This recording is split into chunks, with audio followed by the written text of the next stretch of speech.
காஞ்சிபுரம் மாவட்டம் ஸ்ரீபெரும்புதூர் அருகே பெங்களூர் சென்னை தேசிய நெடுஞ்சாலையில் அடுத்தடுத்து 4 வாகனங்கள் மோதி விபத்திற்குள்ளாகி இருக்கிறது.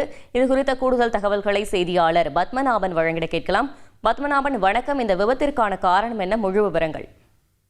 காஞ்சிபுரம் மாவட்டம் ஸ்ரீபெரும்புதூர் அடுத்த பெண்ணலூர் பகுதியில் பெங்களூர் சென்னை தேசிய நெடுஞ்சாலையில் கார், 2 தனியார் தொழிற்சாலை பேருந்துகள் மற்றும் பாட்டில்களை ஏற்றி வந்த லாரி என 4 வாகனங்கள் அடுத்தடுத்து மோதி விபத்துக்குள்ளானது. இந்த சாலையில் ஏற்கனவே வாகனம் மோதி இறந்து கிடந்த குதிரையை வெகு நேரமாகியும் அகற்றப்படாததால் அதே குதிரை மீது கார் மோதிய நிலையில் அடுத்தடுத்து பின்னால் வந்த 4 வாகனங்கள் மோதி விபத்துக்குள்ளாகியுள்ளது.